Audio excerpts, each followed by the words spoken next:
Hello everyone, in this video I'll be showing you how to solo the Gladius Beast of the Night boss in Elden Ring Nightreign, which is part of the Tricephalos expedition here. This is the easiest boss in the game, and I would recommend using the Raider. Even if you haven't played Raider before, his kit is very straightforward. You want to get a holy weapon if possible, and use his retaliate ability that you see there anytime that you know an attack is coming, because you can absorb the damage, taking a lot less damage, and retaliate with yourself, and use a very high posture damaging attack. You can see there we already got a posture break, which is massive because the damage you can do to this boss is just absurd, and you can also usually get another jump attack in.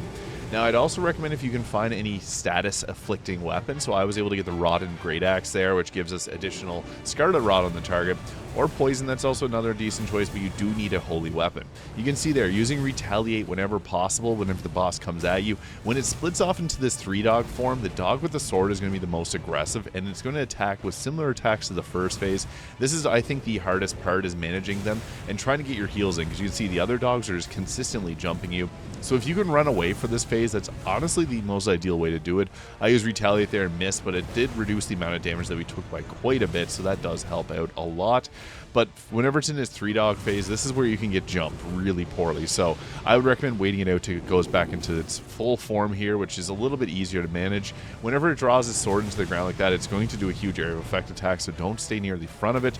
But again, I recommend using Raider because of this Retaliate attack, and Totem Stella, which you're going to see later. You can use it to jump off of, and it keeps us alive.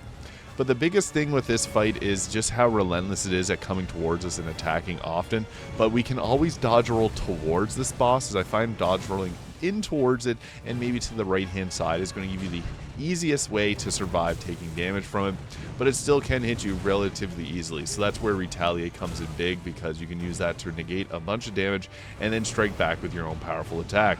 Now, the Totem Stella here gives you 5 whole seconds of the ability to just not get hit by anything, so you can use that to time up your attacks to do a jump attack like that, which is going to do a little extra posture damage.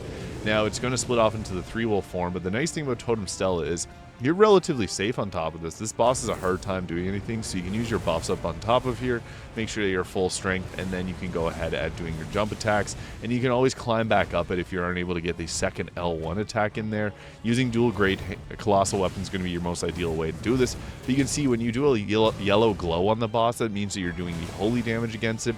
Pairing Retaliate up with that and breaking its posture will get you an easy win in Elden Ring Nightreign. If you got questions, feel free to leave in the comments, and I'll try my best to answer as quickly as possible, and I hope you have a great day. Here is the build that I use. I got lucky with a few weapons, but nothing too overpowered. Pretty much just blue weapons, so it's possible. I did reach level 15, which is now not too bad to do.